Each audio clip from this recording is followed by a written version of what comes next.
see you and I see me. Hi, everybody. How are you? Hey, if you are a repeat visitor, hit me up in the chat box just so you know I want to hear from you. I need to feel some love. I'm a little needy like that. But I just want to welcome you to day 2 of our Bid Academy Bootcamp. We had a phenomenal kickoff with the event yesterday with my director and my girl, Kim Gale, that hooked us up on capability statements and talked to us about how to really kind of refine that. Don't forget, she issued a challenge to you and she said, send in back your capability statements so we can give you some feedback and make sure that you definitely have one that sings when people see it and it lands in their inbox, okay? So don't forget to do that. Today, we're coming at you with more information regarding how to navigate the process of procurement with government channels. What are you looking for? Where are you going? What type of coding should you have on there? And boy, let me tell you, we've got the man that's going to bring you this information. So let me introduce Mr. Todd McGonigle. He joined the Department of Administrative Services Equal Opportunity Division on August 25th, 1997. He brings with him a diverse background in management and human resources in the Equal Opportunity Division. Those positions included the following: an EEO enforcement officer, EEO researcher, programmer specialist, EEO program manager, and acting EOD deputy director. We definitely have the right people in the room today. In addition to Todd's experience, he has vast knowledge of both the MBE, EDGE, VBE, and WBE programs, and is one of the original developers of the EDGE program. Todd is responsible for all aspects of the certifications that were mentioned above. Todd's academic training includes an Associate of Science in Human Resources Management from Columbus State University College, a Bachelor of Science in Human Resource Management, and an MBA from Franklin University. In addition to his degrees, Todd is an adjunct professor at the University of Phoenix, Axia College, Argosy University, where he teaches graduate and undergraduate courses in leadership, human resources management, and business management. Todd, you and I are actually kindred spirits. I'm all about organization development and human resources. So just so happy to have you here. Okay, let's prepare for Todd's presentation.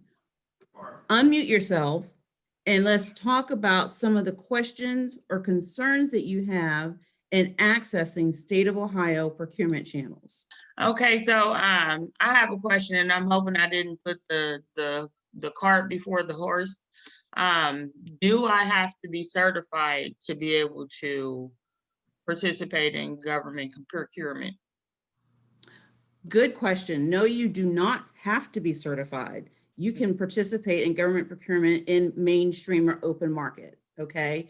The reason that we encourage businesses to become certified as a minority-owned business, a woman-owned business, an EDGE business, a veteran-friendly business, is because there are some set-aside programs that have been developed. And I know there are experts here in the field that can speak better to this than I can, that allows you to participate in a smaller pool to go after those bids, right? So it's still competitive. You still have to be persistent, but now you're competing in a smaller pool of peers versus open market, which may give you a better chance or opportunity. Okay. Okay. Let's see here. Who can I pick on and make sure I'm answering that question correctly? Mr. Seabrook, I see your name there. I would love to add to that answer. I think the main benefit of certification is these are called preference programs for a reason. So when you're certified, the agency has an incentive.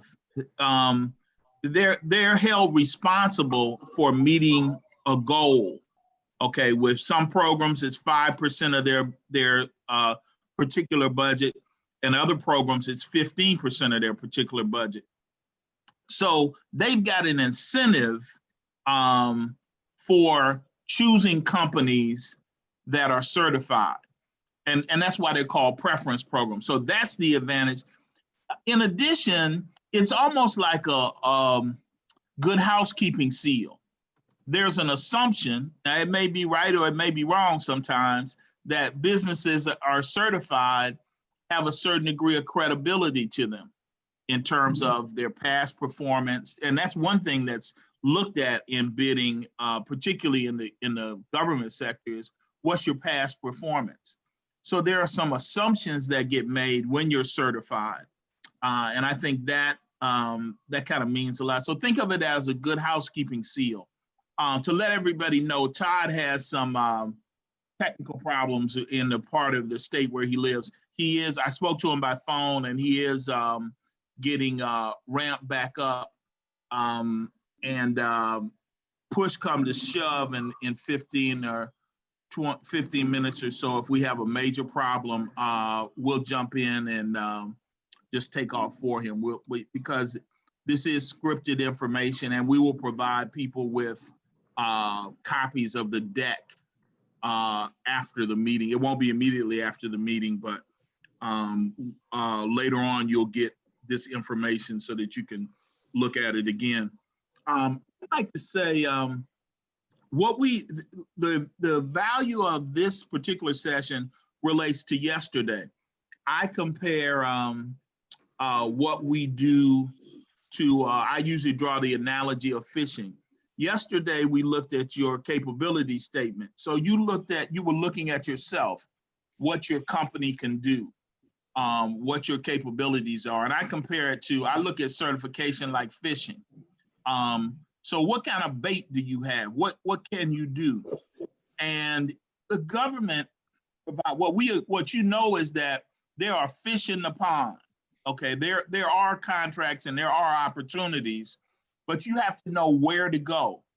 And what these statements that Todd's going to go over with you today tell you is, where in state government are people buying what you're selling? So it allows you to identify what part of the pond to go fishing in. And you have to kind of forgive my country ways, but this is the kind of best analogy I come up with. You know, if you're a person who's fished, you know that you may have to go to different parts of the pond, or for that matter, different parts of the ocean to catch certain types of fish. And what the projection plans do is they tell you, one, what particular agencies are buying. It may also tell you in their 2-year budget, because every agency has a 2-year projected budget, when they're looking at making certain expenditures. Okay, so you've got an idea from a calendar standpoint of when they might be playing. You also can find out who they've contracted with in the past.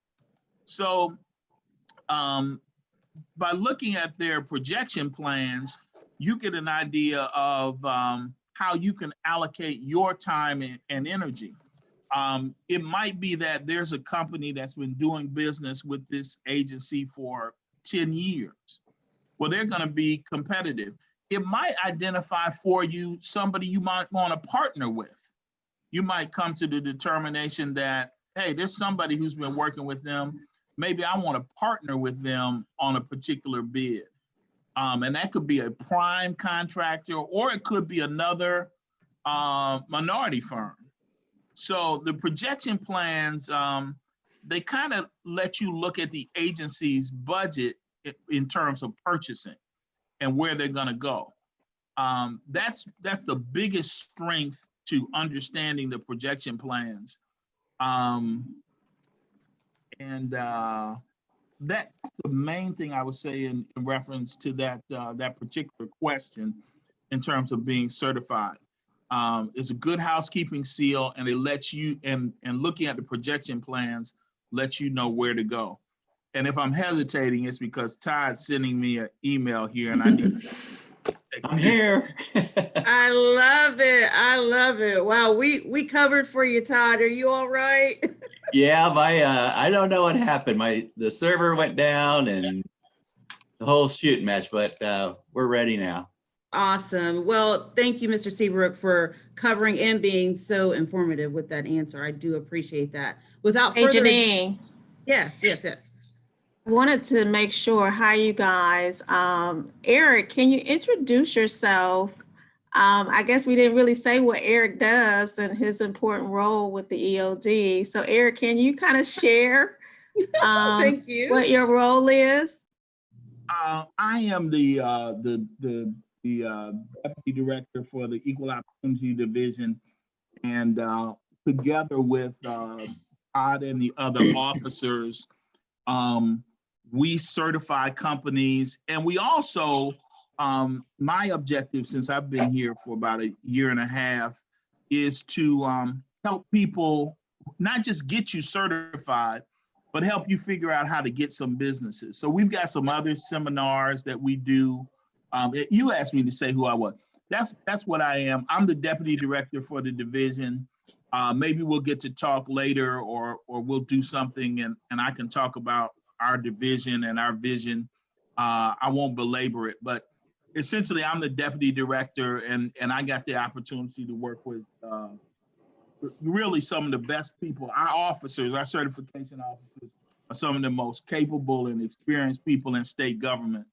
And we're about being an advocate, and we can always do a better job of seeing people get certified and get opportunities with state government. And I'm not going to go, all into my background and all of that. But that's basically it. Thank you.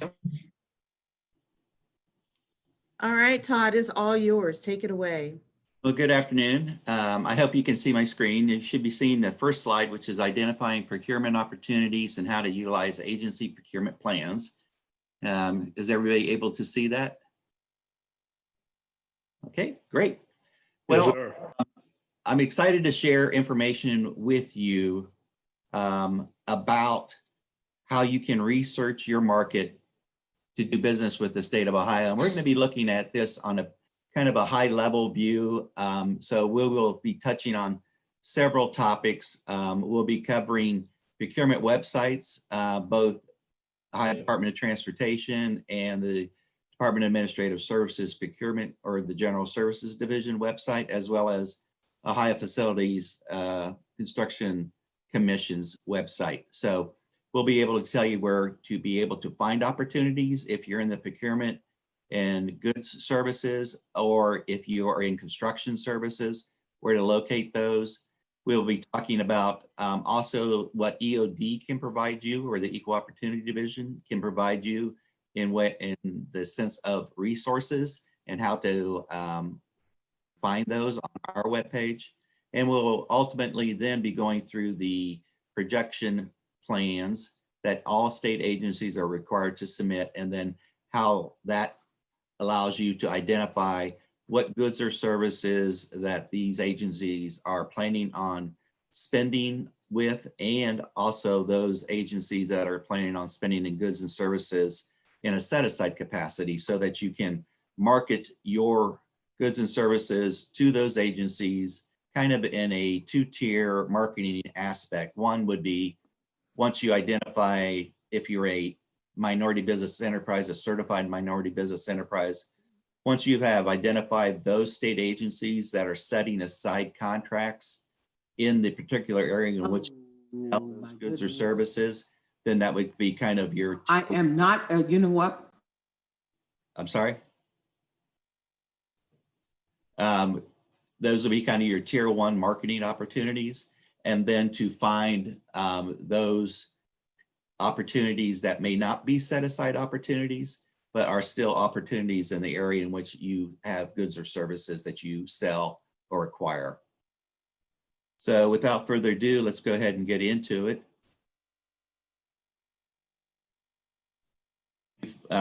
Before I talk about the resources available through the Equal Opportunity Division, I first want to make sure that you're aware of some of the other state procurement opportunities for your business. There are, first two are largely goods and service providers. One is the Office of Office of Procurement Services for the Department of Administrative Services. And then also something that's new is the online market portal, or also called the Ohio Buys. And we'll look at Ohio-Buys a little closer shortly. And then it should also be noted that the first two websites that we're going to review are largely for goods and service providers. But for those that are in the construction industry, I want you to also be aware of two other websites that are good sources for procurement opportunities. One is the Ohio Facilities Construction Commission's website. And then the second one is the Ohio Department of Transportation's website.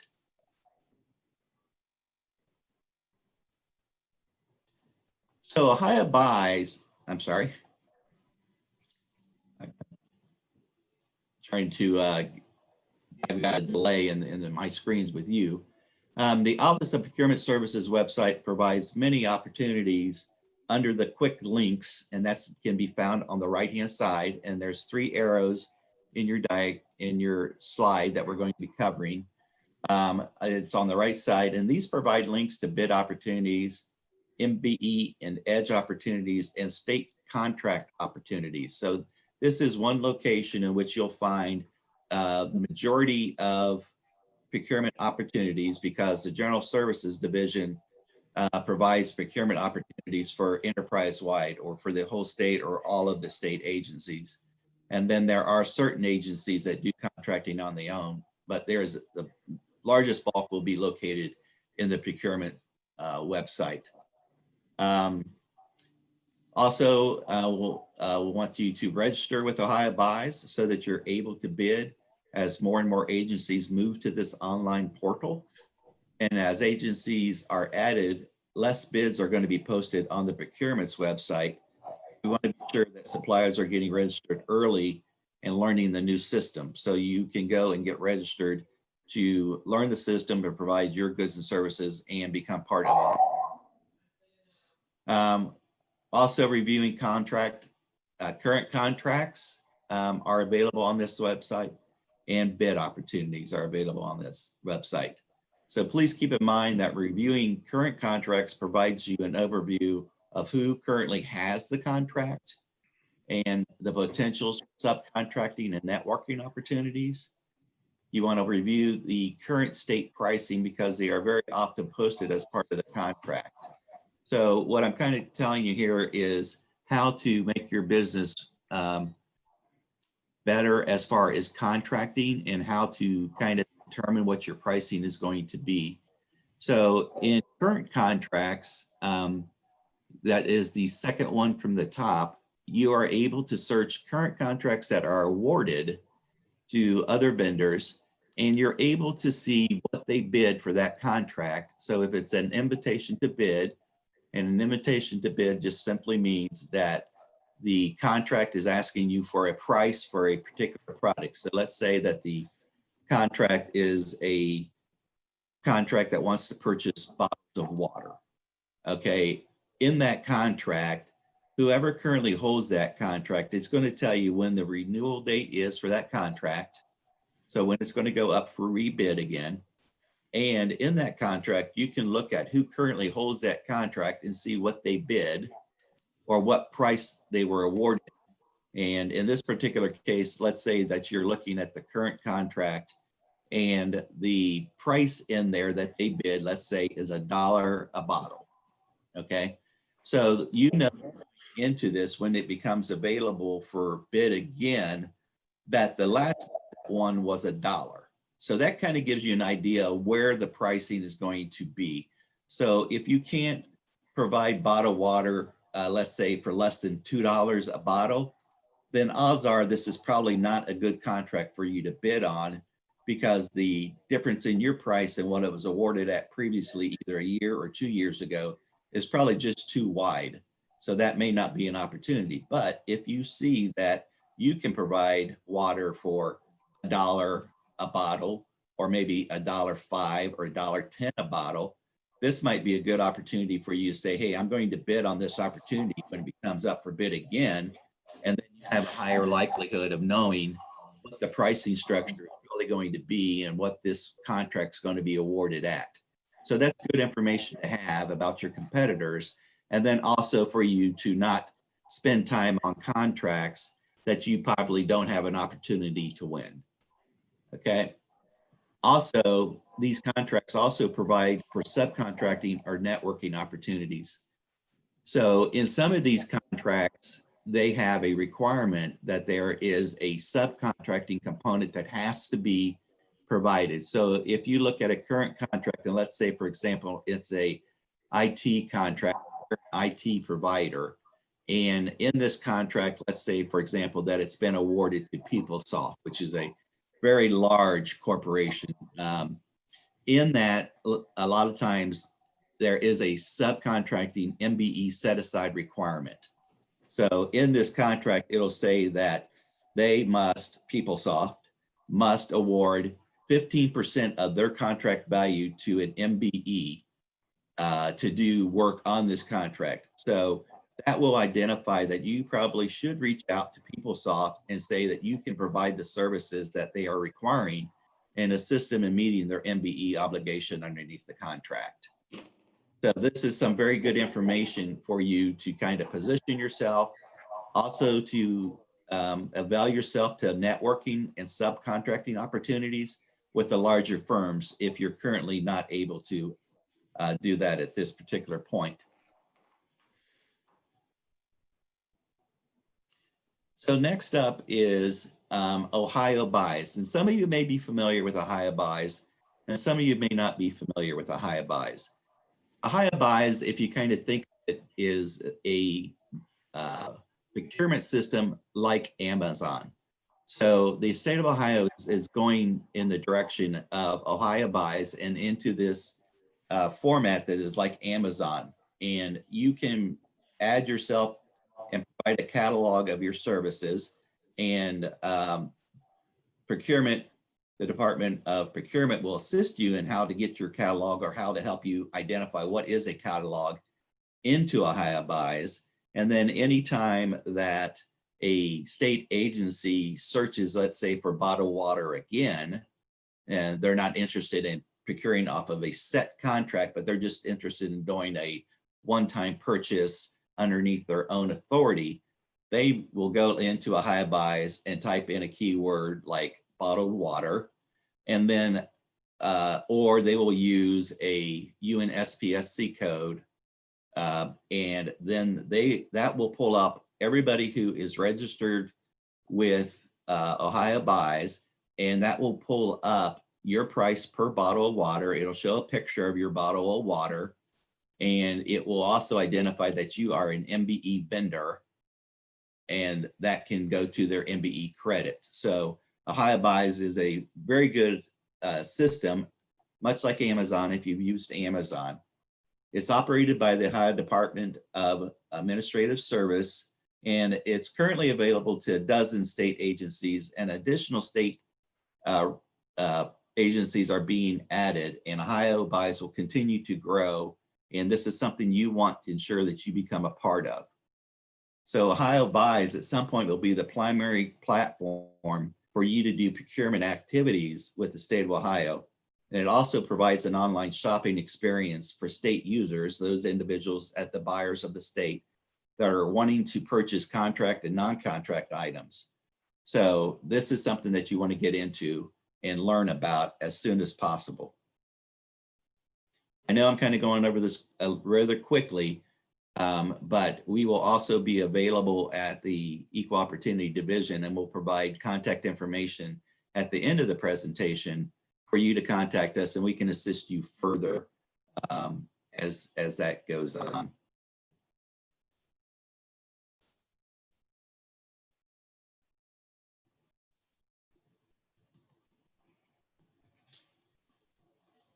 Okay, another website that you want to become familiar with is the Ohio Facilities Construction Commission. On this website, you're going to be able to sign up for RFQs, requests for qualifications, and or construction bid email notifications. So if you're in the construction field, you'll want to sign up. And if you notice at the bottom of your slide with the red arrow, there is a sign up that you click this box, and then this will provide you the opportunity to sign up with the Ohio OFCC, and then they will begin sending you bid opportunities when relates to an RFQ or construction bid via email notices. And then you were able then, if you so wish to bid, you can. I know we have these URL links on these slides, but at the end of this presentation, we will be sending out all these links to you if you've registered for this presentation and provided your email address. We'll be sending out all these links to you, so you don't need to write them down. We'll be providing them to you after the presentation.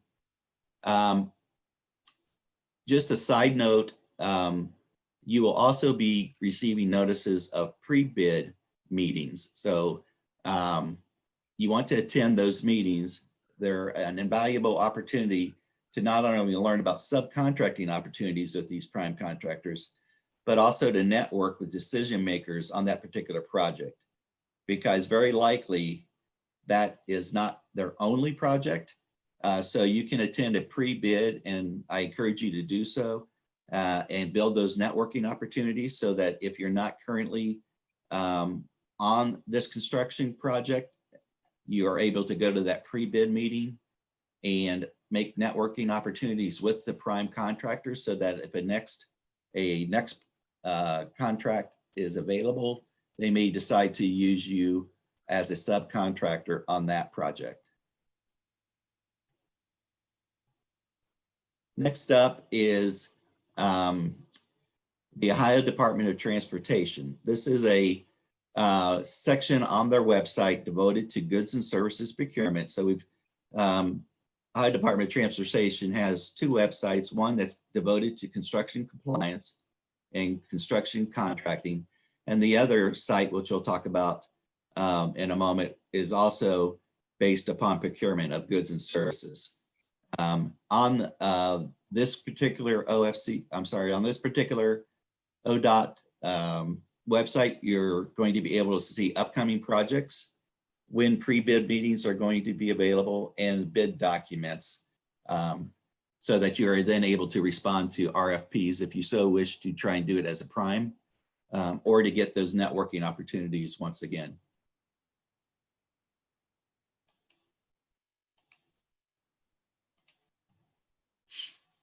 The procurement for the goods and services is also here. In this, you'll also find information about upcoming invitation to bids, upcoming RFPs and RFIs, their current contracts that they currently have out there, and then the ability to submit pre-bid questions if you have questions about the contract. So there's a wealth of information on this website that can assist you if you're in construction or if you're in goods and services. Either one, this website is an invaluable website. So let's take a look at what Equal Opportunity Division's resources are. One resource that we have available to you that we want to talk about is the research and reporting website. The research and reporting website is a wealth of information for you. Just kind of taking a look, how many people that are viewing this presentation are currently certified MBE, EDGE, or WBE certified? If you kind of just give me a thumbs up on your screen, I'd be able to know that. Okay, so we've got several in the group with us. When was the last time that you looked at your certification to ensure that it was accurate? One of the most critical things we want to make sure that you're aware of is that if you're a certified MBE, after October 9th, state agencies are required to put what's called a UNSPSC code on their contracting opportunities in the MBE set-aside arena, and that's only required on the MBE set-aside. So if you're an MBE and you're bidding on a set-aside opportunity, the state agency is required to put a UNSPSC code on that contracting opportunity for you to bid. So let's say once again that the UNSPS code for this contracting opportunity is 12345, and that code represents once again bottled water. Okay, if you do not have 12345 issued to you by the Equal Opportunity Division on your certificate, your bid will be rejected by the state agency. So it's critical that you make sure that your UNSPSC codes are correct and reflect everything that you sell or services that you provide. Recently, we have done a outreach to all certified MBEs, and we done emails and letters, at least 3 emails and at least 3 letters, hard letters that we have sent out to certified MBEs telling them that we need to make sure that their UNSPSC codes are correct. Many of you responded and we've got your codes correct, but unfortunately about 35% of you did not respond after all notices. And unfortunately, if you don't contact the Equal Opportunity Division and get your UNSPSC codes to be correctly related to those goods and services you provide, you're going to find when you go to bid on a contract, if you don't have that code, it may, even though you may provide that goods or service, you're going to lose that opportunity because they're going to reject your bid. So it's critical that you reach out to us and make sure that these bids are correct. The second thing that is also critical is that your keywords or the nature of your business is correct and detailed. And the reason for this is many agencies go to our website and on our search database, they will try to find vendors by keyword. So they may not know the UNSPSC code, so they will do a keyword search. And that is based on what you have told us is your nature of business. So if I am an agency and I do a keyword search, once again on bottled water, although you may sell that, if you tell us you just do retail sales, and that may include bottled water, when they type in bottled water on keyword, your company is not going to come up. And therefore, you're going to miss that opportunity to bid and make a sell with the state. So it's critical that you give us a very, very detailed description of your business. And what I like to tell certified vendors is that if you are Googling and you're looking that you want to buy something and you're Googling that on Google, what words do you use to try and find people that sell that particular product? So if you put that you are a supplier of office supplies, if I don't Google office supplies, or if I don't search for office supplies on the Equal Opportunity Division's website, your name's not going to come up. Or if I'm a state agency, I may say, I just need pencils. So I may type in pencils. And even though you said you provide office supplies, but you didn't tell us to put down pencils, you are not going to come up in that search. And therefore you may miss an opportunity for a sell. So it's critical that you have the correct UNSPSC codes, and it's critical that you have a very detailed nature of business or a description of the products and services that you provide. If you want to contact us to update that information and get it available for you and more in detail, once again, at the end of this presentation, we will be providing contact information for you, and then you're able to then send that to us. Okay, so now that you have a solid list of UNSPSC codes, the next step is that you're going to need to translate those purchasing codes into accounting language. And here's why. Each year, state agencies project to EOD how they're going to spend their eligible MBE budgets in order to obtain the 15% set aside requirement. This is given to EOD in an agency projection plan. And the agency projection plan is reported to us in the agency account codes. It includes their expenditures that they're expected to be set aside, and also those that are in sheltered market for just MBE certified businesses, and also those purchases that they're going to be making in open market expenditures. And that's where the EDGE, VBE, and WBE certified businesses should focus on, as well as the set aside MBE. So if you're a certified MBE, you want to focus on all agencies' purchasing opportunities as well as set-asides. So in these projection plans, they provide us with what is called an account code, and it is different than a UPS code. An account code is just an accounting code that the state agency uses to identify the purchases they made in our accounting system, but it's reported to us in the projection plans as account codes, and you want to be able to cross-reference your UNSPSC codes or the products and services that you provide to those account codes, so that when you set up your marketing plan, you know which agencies you want to market to, because you've already identified that those agencies will purchase those particular goods and services.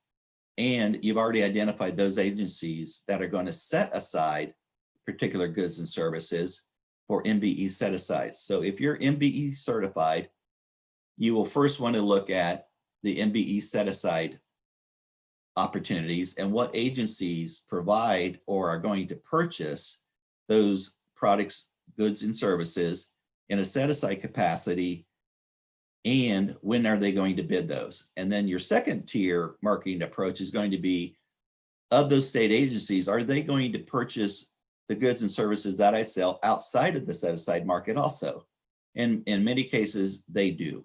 So that might be your second tier approach. So once you've hit all the state agencies and made your contacts with them, and let them know what the goods and services that you provide and how they're going to bid and when they're going to bid these goods and services, then you can make that your first attempt. And then once after you have got those identified, then you go at the agencies and contact them again and let them know that you're interested in providing those products that aren't set aside. These are products that are available to EDGE certified vendors and BBE vendors, as well as MBE vendors. So the key here is to translate your UNSPSC codes into account codes in order to use these plans so you can identify which agencies will spend and in which areas. So to do this, you're going to click on the link titled OBM Account Code Crosswalk. Once you've clicked on that link and opened up the spreadsheet, you're going to come up with a spreadsheet that looks like this. And as you can see on the left-hand side, it shows a commodity code, the commodity title, and then you can see in column C, there's an account code. In this particular case, it's 521071.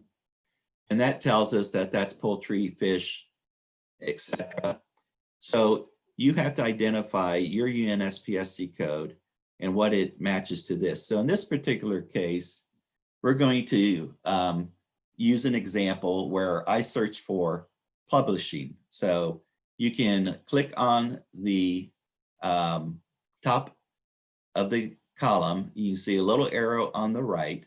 When you click on that, you're going to get this screen that pops up in the middle here that shows sort A to Z, etc. And in the text builder, you will type in publishing, and then you will click on the various areas underneath that you want to search on, and you hit OK, and then you're going to see the results of that search, and it will look something like this. So sometimes your results will go clear off to the right of the screen. I've highlighted some examples. So taking note of these results, I'm going to look at 528056 because that description seems closest to my hypothetical services. So if you provided printing and binding, this account code is what closely resembles your UNSPSC codes. So keep in mind, you can continue until you have a list of account codes that you want to search. And that's likely the most efficient way to do this exercise. Try using not only your UNSPSC codes, but also different keywords, like perhaps those industry buzzwords from your capability statement that you have developed.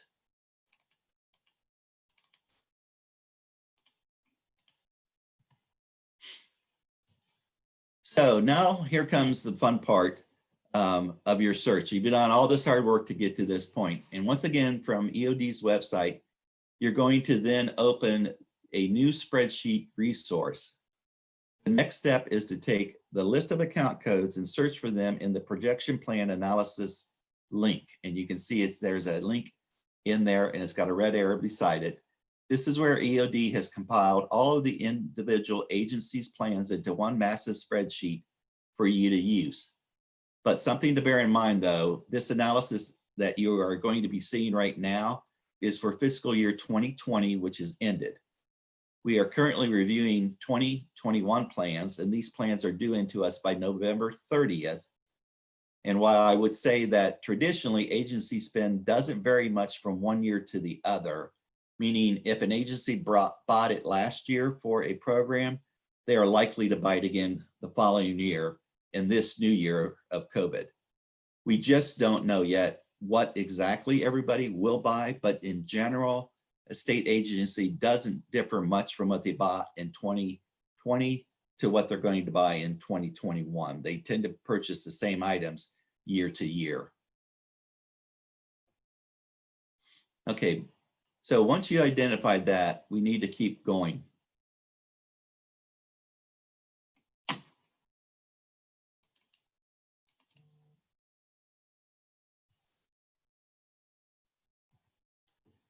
So once you open up the agency analysis sheet, it's going to look like this.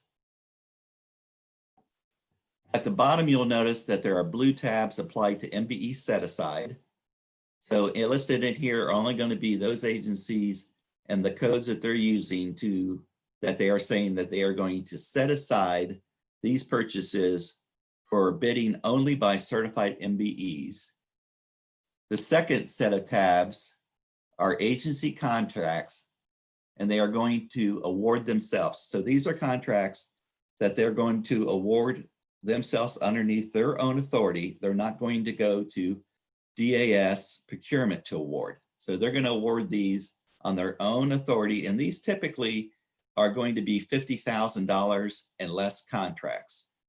DAS contracts in general, the enterprise-wide contracts, are typically going to be $50,000 and above. So this area, I like to make sure that MBEs, edges, etc., know that $50,000 and below is a pretty large contract. So if you're a small business, you may not be able to handle a $250,000 or a $1 million contract. You may not have the infrastructure built up yet, but you may be able to bid or handle a $50,000 contract. And this is where most MBEs live and do business in, is in the $50,000 and below. So I want to make sure that you really pay particular attention to the second tab when you're reviewing the analysis. The third set of tabs are those that DAS is going to administer on behalf of state agencies. So a state agency will send an item to DAS and says that we need to purchase computers, and DAS will then go out and set a contract for people to bid on. And the agency says, well, we need to purchase about $500,000 worth of computers. We don't have the authority because we only have authority to purchase up to $50,000. So they have to go to DAS, and DAS puts that out there, and then you're able to bid on those. All right, so taking the list of account codes that you've gathered, select the tab that you want to focus on. For this example, I'm going to look at the agency MBE set aside tab, and I'm going to use the filtered option once again at the top of the account code column and enter the account code we identified earlier, 528056, that publishing account. After filtering, you're going to see the following results. And you're going to see a list of agencies who identified that they have a set aside opportunity for that code. So if you notice on the left-hand side, the account code is 528056. You're going to see that the various agencies are listed, and these are their CAS identifying codes or OAKS identifying codes. So ODH is a Ohio Department of Health, INS is insurance, AGR is Department of Agriculture, etc. Department of Rehab and Corrections, etc., going on down. If you look at the Ohio Department of Health, or ODH, opportunity at the bottom, the very last one, you'll see that it's listed as a second tier. That means that this purchase is intended to be awarded to a prime contractor who will have it in their contract to set aside a piece of their contract.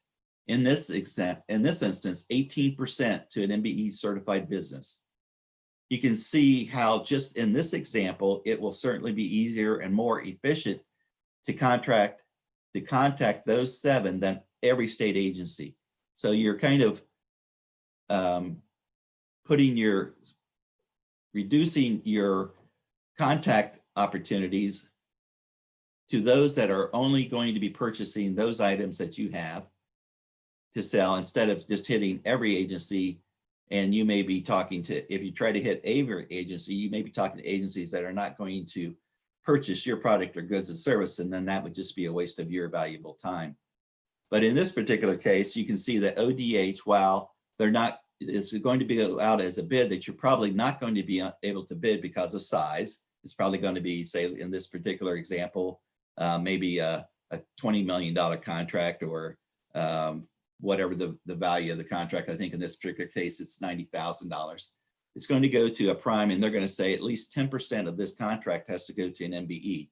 So you're going to want to see who is awarded that contract, or if you can get that contract on your own, that's great, but you're still going to have to do an 18% set aside, even though you are an MBE still at this particular time.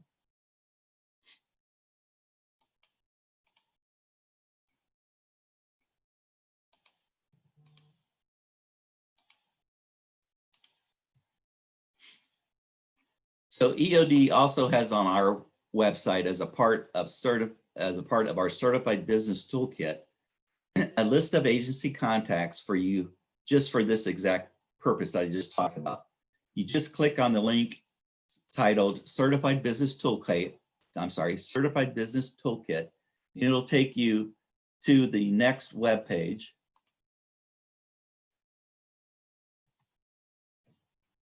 And then you want to click on the image that you can see the red arrow next to. And this will give you a spreadsheet that gives you the MBE EDS designated officer. This is the individual who actually put together the projection plan that we have just been discussing, the agency procurement officer, as well as the chief financial officer for each agency, board and commission. It is a spreadsheet, so then you can sort it as you need, and you can send emails and do mail merging, etc. from it. When you do reach out, though, there are a couple things you want to keep in mind. This is something we always recommend. When you reach out and you make contact, you want to lead with your services, how your business can help that agency meet their agency's mission, because they all have one. They want and need to meet their MBE set-aside requirements, but they also have patients to treat, inmates to care for, students to educate, etc.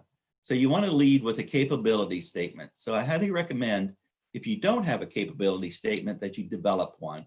And your local Minority Business Assistance Center, in this case, the Columbus Minority Business Assistance Center, can assist you with actually writing a capability statement.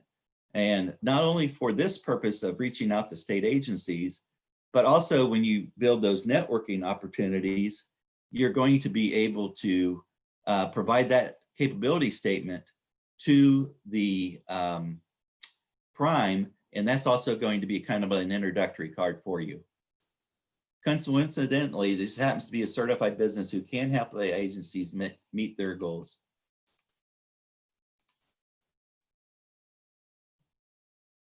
Final points, just a couple of closing points. I talked about the procurement information earlier, but if you have not already done so, you want to register with the OBM's Office of Shared Services. In addition to getting you registered for bid notices, it also sets you up in the state's accounting system so that when you are awarded that first contract, it makes it much easier for you to get paid. So please remember, if you're not registered, you will not receive bid notices. So it's critical that you get registered, even if you haven't done business with the state of Ohio yet. When you make that first sale with the state of Ohio, it goes much more seamlessly. The agencies are much happier that they can just punch it right in. They don't have to reach out to you to get yourself certified. So it really becomes a convenience for that state agency that you're already certified, and they're able to make a swift purchase with you. Another reminder is to register with Procurement's new Ohio buys. As I mentioned, a lot of things are going to start transitioning to that platform, but it will also position your business early to bid on quick quotes opportunities from agencies who are already using that platform. So just a couple other items that I want to kind of touch on. When you get a contract or a bid award, there's a couple of certificates that are issued by EOD that you need to be aware of. For goods and services, you are required to have on file with the Equal Opportunity Division what's called an Affirmative Action Program Verification, or sometimes referred to as a AAPV, for any purchase over $2,500. A state agency cannot make a purchase with you without that certificate. So if you have not done so already, go out to the website on this slide and complete the form. It's a real quick form, and get a certified AAPV certificate so that when you make or awarded that purchase with that state agency, they are able to easily click and see that you do have that AAPV on file and that you're registered, and that they can quickly make that payment and you get paid much quicker. For those in the construction trades, you also need to be aware of the requirements that if you're going to be a prime contractor on a project, you must have a certificate of compliance. And once again, that's available through the department, through the Equal Opportunity Department. And it's important that you get that and have that in position in case you are awarded a contract. I know we've covered a lot of information today quickly, and I know it's at a high level, but the Equal Opportunity Division is here to help you. You can contact us at any of the links on this slide and numbers. And I thank you for allowing me to speak with you today. And I now can take any questions that you may have of the presentation or any other questions as it relates to the Equal Opportunity Division. Thank you. Todd, thank you. That was, wow. I don't know what to say. There's so much content that was good information. I do want to touch point on a couple things and bring that forward. Thank you so much for making reference to how important a capability statement is and how often it's needed in the procurement process. There was a question while we were waiting for you to get back on, which is about people that are not minority business enterprise certified, or they're not certified. What is the best way for them to engage in government procurement? Well, if they're not currently MBE certified, they want to follow the same processes that we have talked about. They want to get registered with Ohio Shared Services. So they want to get in there so they start getting bid opportunities. Okay, so when you register with the Ohio Shared Services, they're going to ask you what UNSPSC codes that you provide. And then they're going to send you bid opportunities based on those codes. Okay. The second thing is you want to make sure that you have that AAPV that's available through the Equal Opportunity Division certificate applied for and on file. And secondly, you can still make use of the projection plan that we put out there. You just want to look at the second tab, which is non-MBE set aside. And those are all the opportunities outside of 15%. So they're going to put in that projection plan 85% of their purchases, because 15% of the purchases are going to be in that first tab that are going to be eligible only to MBEs. But the other tabs are going to be the 85% of the available funds they have to spend that's available for anybody to make purchases with. So I still encourage anybody who's not certified to still use the same process that we have encouraged the MBEs and the EDGEs and the VBEs to follow. You just won't take advantage of the MBE set aside piece, but you still have the same opportunities to contact them.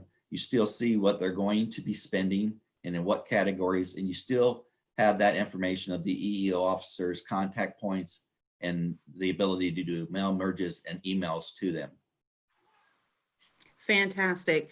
Another bit to kind of bring forward from yesterday or from other conversations with business owners is in regards to access to procurement officers. So I'm so happy that you touched on that. And you talked about not only pre-bid meetings, but how you find these officers and on a spreadsheet that's available on the website, and how you kind of put your best foot forward with your capability statement.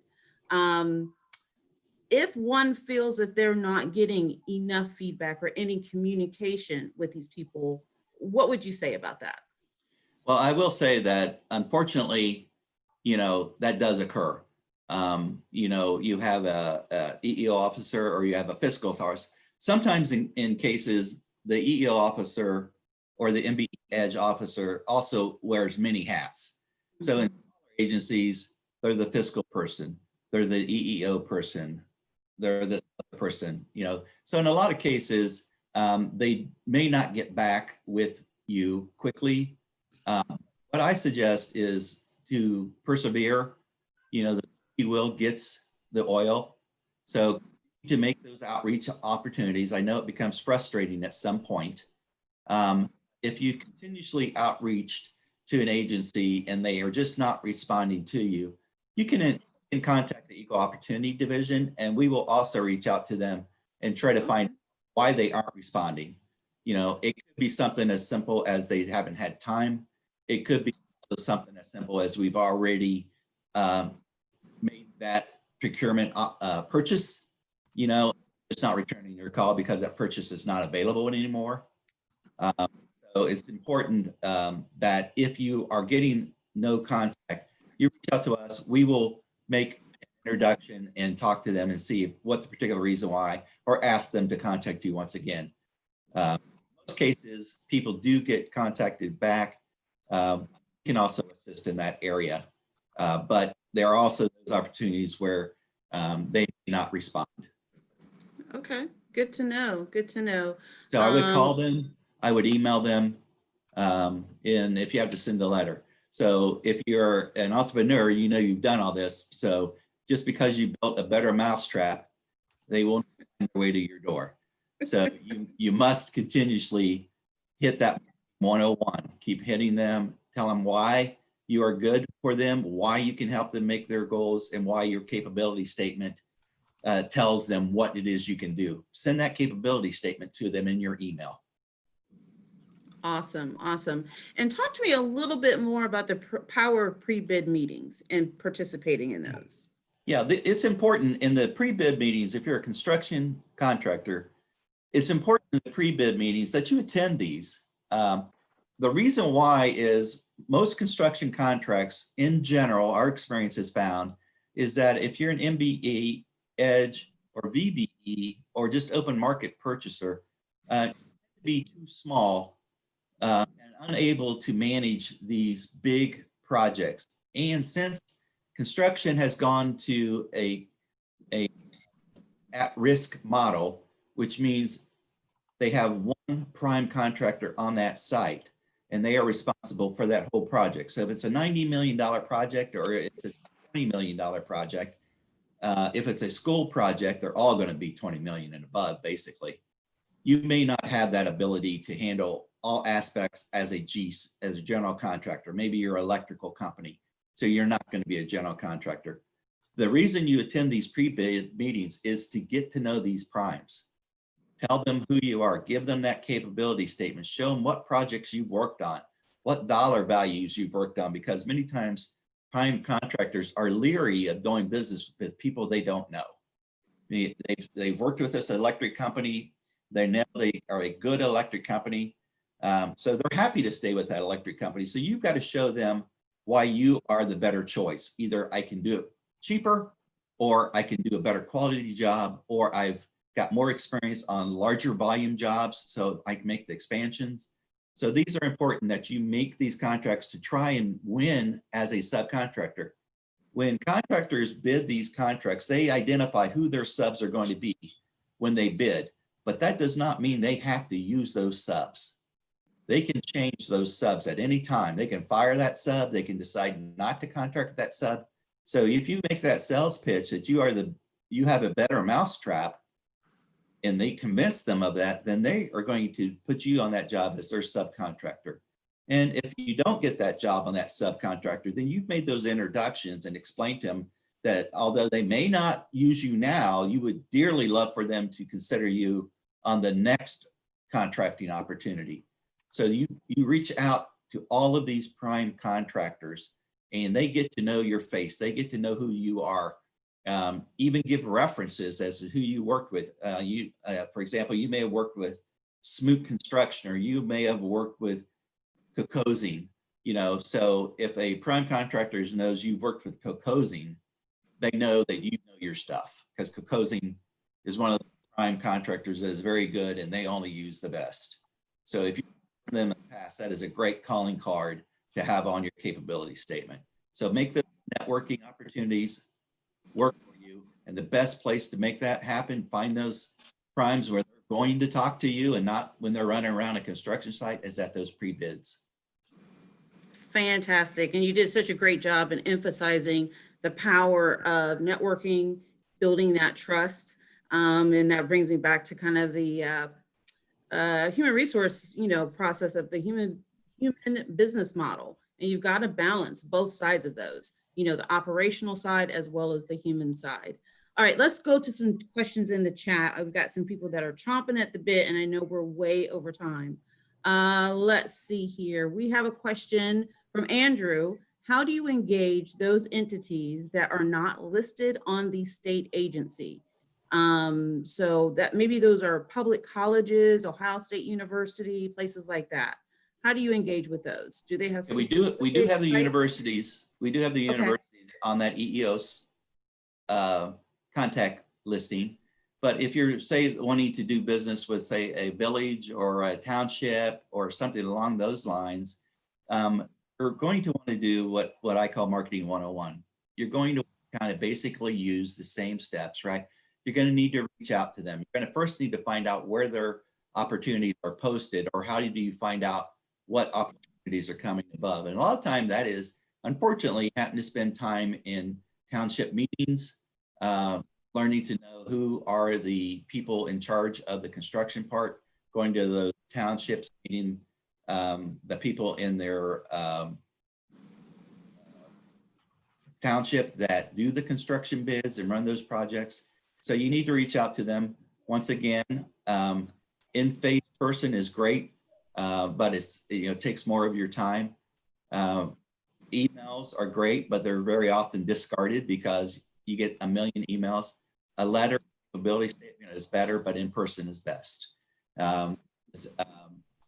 We were just hearing, you have to balance the amount of time you put in the job site to the amount of time of recruiting more business. And if you are 95% into the operational side of your business and only devoting 5% to recruiting new business, you're not going to fare as well, because you're relying on the hope that someone's going to call you, right? So you've got to, consider marketing as just as important as the operational side of your business. And that's where, once again, your Minority Business Assistance Center comes out to help you, right? They're available for you to help you make those contacts. They have reports, they have opportunities. They can really assist you in meeting that if you don't know how to market yourself, they can help you in how to market yourself. What are the common ways of doing this?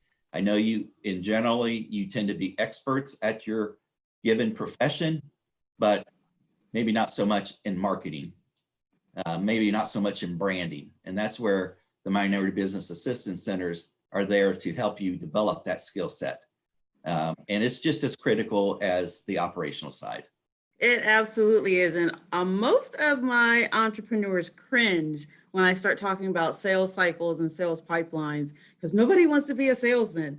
But, you're the best person to represent your business. So we do have to think in terms of how do you keep that pipeline full. And procurement is one of those. So, that's why we're here, is to talk about what that opportunity represents. All right, another question from our chat. This one seems to be a bit technical. And Michael, you might want to unmute yourself in case I don't have this clear. How does one get on the state term schedules, STS, for information technology, IT, for some contracts that require companies to get on that schedule, and he's having a hard time finding that? Okay. State term schedules are anytime that a state term schedule is created, you have to have a commitment from a state agency that they're going to spend X amount of dollars with you. And they want you to then get on a state term schedule. So what they're basically saying is we're going to purchase X amount of dollars over 50,000. Let's say that we're going to purchase, I don't know, $250,000 worth of computers. Okay. You then will then go to procurement department with a letter from the state agency and tell them that they want them to create a state term schedule. And here's the letter saying that they are going to purchase X amount, and then put you on a state term schedule. What that does is that allows the state agency to not to have to go to controlling board, because anything over 50,000, they have to go to controlling board, or they have to let the procurement DAS administer that contract. So they may want to make additional purchases afterwards. And $50,000 is also a limitation as far as how much a agency can spend with one particular vendor per year. So when you get on a state term schedule, then they are able to make more purchases with you, and they're not limited by that $50,000 limitation per vendor. I will state that state term schedules are being they are going to be going away. They're wanting to get away from that model, and they're wanting to go away from it. But on existing state term schedules, once again, you're going to need to have that letter from an agency that they want to purchase with you, and give that to General Services Division, and then they will assist in getting you on that state term schedule. Okay, great. We are almost out of time here, and I don't want to exhaust this. I know we all could go in and take a deeper dive on the information that he's providing. Last question is, someone asked me about how do I become certified? I'm going to put my work email in the chat box. If you are not certified and you're interested in doing that, send me an email and I will reply back to you either with how to register with MBAC, or probably because you're on this call, you're already registered with us, what those instructions are and how MBAC can support you in getting that certification processed, okay? And then if you have marketing tools and manual, it looks like you've got a marketing and maybe a business pivot question, email me. You and I can talk about what's going on in your business when it comes to those things. Now, let's see here. He set us up beautifully for some sessions that are going to happen later this week. He talked about subcontracting. Remember that? That presentation is going to be on Thursday. So make sure that you visit us on Thursday and Friday for presentations from the Procurement Technical Assistance Center, which is going to talk to us about all of that. And they're also going to weave in some information on federal contracting. But tomorrow is where we start talking about money. All right, where to get the money, who has the money, how do I get myself ready to get the money? So I want to make sure that each and every one of you that is here with me today, and it was with me yesterday, that you continue to commit an hour with me tomorrow and the rest of the week, so that we can wrap this thing up and you walk away with more information than what you had when you started. Okay, so I thank you so very much, Todd. You were phenomenal. Thank everyone for their patience while we had our little snafu there, and I look forward to spending more time with you during the rest of the week. All right, thank you. Taco Tuesday, see you later. Bye.